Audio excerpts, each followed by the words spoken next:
Assalamualaikum Pak. Waalaikumsalam warahmatullahi wabarakatuh. Ya, alhamdulillah, masya Allah, tabarakallah, hari pagi yang cerah ini kita ketemu di Taman Herbal Insani. Insya Allah bertemu dengan guru kita semuanya, di mana beliau adalah di perkumpulan Bekam Indonesia sebagai Majelis Suro.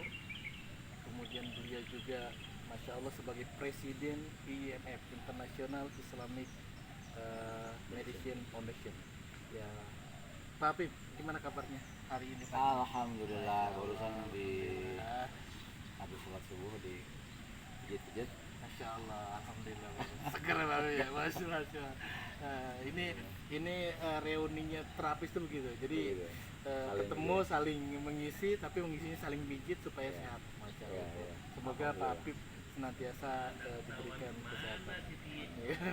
Ya, Pak Habib, sedikit gambaran mengenai apa konsep yang kita sedang mencoba untuk kaidah-kaidah diagnosa tibbun nabawi.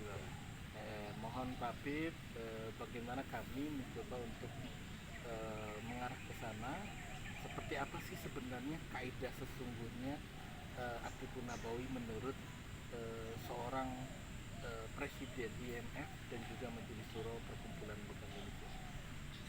Iya, sebenarnya untuk diagnosa kan kita semua sama-sama paham ya bahwa memang dalam tibbun nabawi ini belum ada satu diagnosa yang memang benar-benar apa sih namanya sempurna gitu ya kan. Jadi masih terpisah-pisah di berbagai macam buku-buku ya. Jadi masih puzzle-puzzle yang masih berantakan. Nah, tugas kita memang seharusnya mulai menyusun dari berbagai macam kitab-kitab para ulama dulu ya, yang salaf soleh itu kemudian dirangkai gitu ya kan. Terus kemudian juga diperkaya ya dengan hasanah-hasanah pengobatan-pengobatan yang kekinian ya, yang memang sebenarnya punya benang merah gitu, sehingga puzzle-puzzle yang berantakan itu bisa kita susun dan membentuk satu tadi diagnosa tibbun nabawi. Dan memang inilah tugas kita, dan memang sekarang belum ada gitu ya, kan? Tapi saya melihat beberapa dari kita yaitu sudah mulai menyusun ya kan. Saya termasuk saya sendiri mulai menyusun sejak tahun 2008. Apa itu Pak? Yang 8 unsur keseimbangan. 8 unsur keseimbangan. Sebenarnya pengembangan dari 4 unsur yang ada pada pengobatan Ibnu Sina ya kan. Ada juga pada beberapa kitab ya kan, kitab Asyuyuti, kemudian karangan Suyuti, kemudian juga Zahabi. Itu kalau kita misalnya lihat gitu ya, dari setiap kitab-kitab itu, terus kemudian kita coba untuk dirangkai, sebenarnya mereka tuh punya kayak semacam kita gini ya, kita misalnya lihat ke kubah ya, saya pernah lihat kubah kok selalu ada bentuk segi 8 gitu. Segi 8 gitu kan. Dan Islam sendiri kan kadang-kadang dibentuk dalam ada segi 8 gitu ya. Ada beberapa lambang gitu ya kan. Jadi kayak 4 segi 4 kalau ditempelin jadi 8. Jadi 8 Dan kan. itulah kemudian Pak Habib mengambil filosofinya itu. Kok kenapa banyak sekali gitu di masjid di kubah yang 8 gitu. Selain 8 arah mata angin. Arah mata angin. Arah mata angin kan. Itu kan 8 arah mata angin kan. 8 arah mata angin. Nah, itu sebenarnya arah mata angin itu sebenarnya bagian daripada keseimbangan. Keseimbangan alam. Kenapa ada barat, ada timur, ada utara, ada selatan, dan ada 4 lagi yang barat daya dan sebagainya. Nah, itu kan sebenarnya adalah keseimbangan kan. Masya Allah. Nah, makanya sebenarnya waktu kita mendapatkan ada 4 unsur keseimbangan yang ada pada ulama-ulama dulu. Nah, coba kita sebenarnya pas setelah kita pelajari memang ada pengembangannya gitu menjadi 8. Kenapa? Karena dengan 8 itu lebih lengkap. Kalau dari sisi itunya bahasanya elemen kan gitu. Kita pernah dengar unsur. Elemen. Itu ya. Apa aja Pak 8 itu? Ya, itu pertama itu kita mulai dari misalnya api ya. Api itu biasanya organ api, apa? Apanya? Organnya berkaitan dengan Organ otak ya. Otak ya, api otak ya. Nah, terus kemudian kita ke bawahnya lagi. Nah, itu ada apa sih namanya? Lumpur ya. Lumpur. Kemudian ada logam. Kemudian ada air. kemudian air ada kayu atau tanaman, terus kemudian juga ada udara, terus kemudian awan. Gitu. Nah, jadi sebenarnya itu lingkaran, bentuk lingkaran. Bentuknya lingkaran. Bentuk lingkaran. Ya sebenarnya ini diambil dari kita memperhatikan pergantian siang dan malam. Pergantian siang dan malam. Coba kalau kita misalnya sekarang pagi ini kan apa yang paling banyak unsurnya yang pagi ini kan? Gitu. Nah, ini banyak unsur-unsur dari udara kan? Udara gitu ya kan? Terus kemudian tumbuhan. Ini nah dalam 8 unsur ini pagi-pagi ini adalah tumbuhan dan udara yang lagi banyak berperan pagi ini. Terus nanti kalau kita menjelang masuk ke siang itu kan panas. Gitu. Berarti Pergantian panas. Nah itu unsur api yang paling panas. Ini secara jam biologis lah ya. Biologis. Terus kemudian sampai kepada jam malam ya kan. Nah itu kan dingin kan. Yang paling dingin adalah air kan. Nah, air sifatnya dingin basah. Kalau api dingin kering. Gitu ya kan. Maaf, kalau api itu panas kering. Kalau air dingin basah. Nah sebenarnya ini kan pergantian siang dan malam. Dan kenapa Allah putarkan? Ya kan? Maka dengan adanya perputaran inilah maka dunia ini masih ada gitu. Nah sama di dalam tubuh kita juga sebenarnya ada perputaran di atas kepala kita panas, di bawah kita dingin. Sebenarnya itu kan adalah satu proses. Ada terjadi ya. Kayak misalnya siklus gitu. Ya. Misalnya kayak dinamo ya, di dalam dinamo. Dalam dinamo itu kan ada positif dan negatif. Iya. Ya kan? Nah, dengan ada positif negatif ini airnya apa? Berputar kan? Iya. Berputar kan jadilah dinamo energi. Itu. Jadi berputar. Betul. Kan misalnya kita ada energi listrik nih, positif, negatif. Nah, pada saat kartu positif dilepas, negatif dilepas, kemudian saling bergantian. Dia yang namanya magnet itu akan berputar. Gitu. Berputar menjadi energi kan. Makanya sebenarnya dalam tubuh kita ada tadi ya, ada pergantian siang dan malam, termasuk di alam dunia, alam ini. Nah, maka dengan ada perubahan itu maka terjadilah kehidupan. Nah, itulah yang maksudnya 8 unsur keseimbangan yang merupakan pengembangan dari 4 unsur. Ini sebenarnya bisa dijadikan awal basic kita bagaimana mendiagnosa. Karena kita bisa melihat gitu tentang kondisi-kondisi seseorang. Itu pentingnya Pak Pip. Jadi hari ini kan kita ini mencoba untuk mempunyai batang keilmuan berkaitan diagnosa. Ya tadi hari ini fenomena di kitab-kitab kan masih belum ada yang merumuskan. Maka butuh konsep At-Tibbun Nabawi tersendiri atau dalam lingkar yang lebih luas lagi adalah pengobatan Islam atau Islamic medicine. Nah, bagaimana mengkaitkan ini dengan kesehatan atau pengobatan itu sendiri? Iya kan. Tadi sebenarnya kan 8 unsur keseimbangan atau 8 arah mata angin ya, yang memang kita hampir sedikit mirip-mirip lah ya.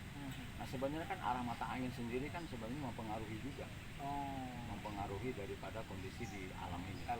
Nah di dalam kita 8 unsur keseimbangan sebenarnya bukan hanya untuk kesehatan sebenarnya, tetapi bisa juga untuk digunakan di dalam segi-segi lain, misalnya di dalam pendidikan. Kan karena kita juga sebenarnya setiap orang tuh punya karakter yang kuat pada masing-masing diri. Ada yang lebih karakternya seperti tanah. Dan itu bisa didiagnosa dengan 8 unsur tadi. Bisa. Dan bisa diperhatikan gitu. Terutama saya punya anak 4 ya. Itu saya mulai dari kecil saya terus sampai sekarang cucu aja yang 6 itu saya perhatikan. Ini anak ini karakternya mengarahnya kemana gitu. Maka pada saat karakter dia seperti tanah,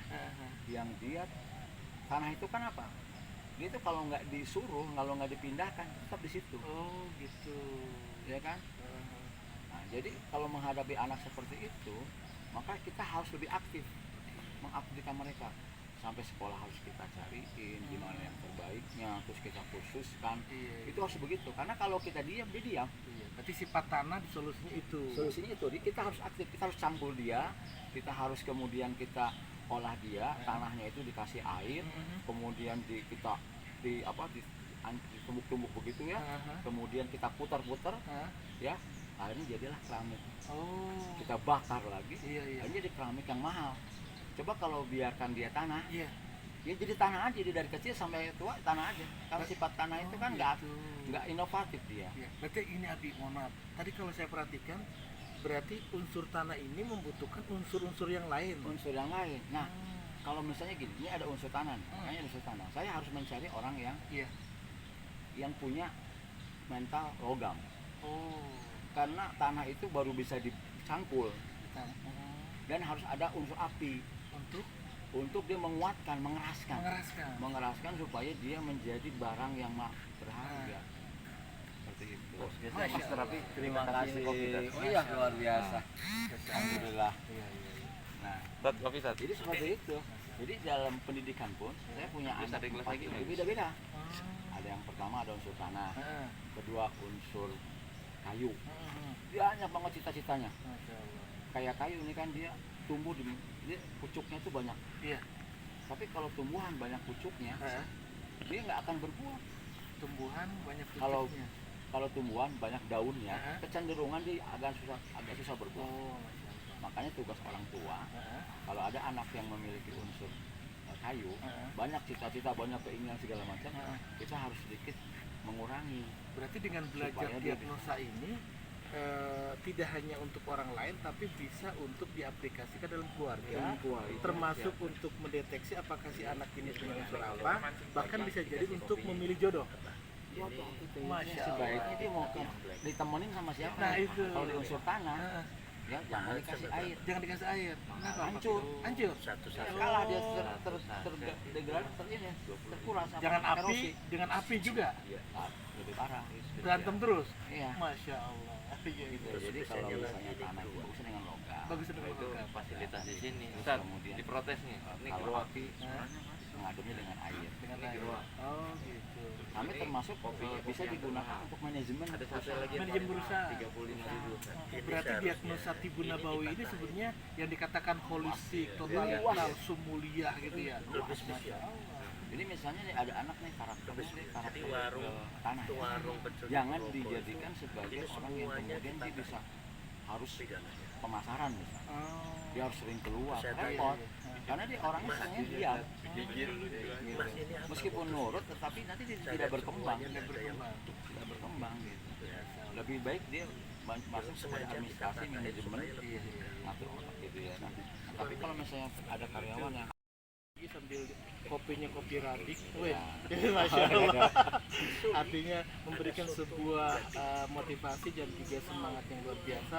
Nah, bagaimana Pak Habib agar kami semangat untuk bisa menguatkan bahwa sebenarnya Islam itu, pengobatan Islam itu membutuhkan sekali diagnosa yang sungguh dari Nabi itu.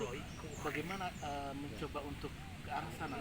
Ya kan di dalam kita sering baca hadis ya tentang bagaimana Nabi Muhammad SAW apabila ketemu dengan seseorang yang mengalami panas. Maka kata Rasulullah, bunuhlah panasnya dengan api. Artinya netralkan atau panas itu dengan air. Artinya apa? Di sini ada unsur keseimbangan. Rasulullah sendiri pada saat misalnya dia melihat misalnya kenapa Rasulullah kalau malam hari dia makan tamar ya, yang unsur panas. Tapi kalau misalnya siang gelasnya nggak ada lagi, tetap banget kan yang rutop yang dingin. Masih muda bilang itu salah satu yang sudah dicontohkan oleh Rasulullah berkaitan masalah keseimbangan. Kenapa ada rutop, ada tamar. Artinya tamar kan dia udah masak. Sedangkan rutop itu kan masih muda ya. Itu kalau yang muda itu biasanya banyak kopinya masih. Nah, Rasulullah pada saat makan rutop itu pada saat kondisi tubuhnya lagi kering. Tapi pada saat tubuhnya banyak mengalir air, kalau Starbucks kan Arabica, ini robusta, aman buat lambungnya. Tamar yang masak. Ini sebenarnya yang dicontohkan gitu ya kan. Nah, tinggal kita bagaimana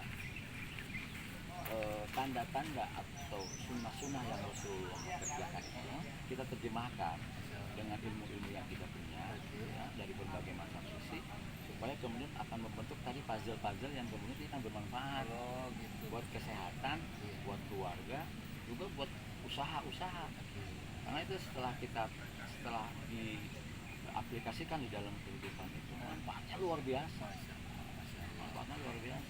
Kita ya bisa ya istilahnya terhindar dari obat-obatan kimia. Karena kan tubuh kita kan selalu mengikuti keseimbangan itu. pada saat tubuh kita seimbang, memang kita mungkin tidak ada orang tidak bisa selalu sehat kan, pasti mengalami sakit, tapi sakitnya tidak membuat kemudian dia tidak bisa beraktivitas, tidak parah. Jadi dengan hanya beberapa kali terapi yang mungkin terapi itu sangat ringan, misalnya olahraga apa saja, itu langsung bisa kembali. Masya Allah. Itu pentingnya Luar biasa. Jazakallah khair. Ini seperti Abi yang Masya Allah, panggilannya Abi ini Masya Allah, yang satu sebagai Majelis Syuro Perkumpulan Bekam Indonesia, dan luar biasa lagi beliau adalah presiden daripada International Islamic Medicine Foundation. Jazakumullah khair katsir telah memberikan Masya Allah tausiah pagi hari ini, nasihatnya dan keilmuannya yang insya Allah bermanfaat untuk kita semua. Terima kasih Pak Habib atas sharing-sharingnya, semoga bermanfaat untuk kita. Alhamdulillah.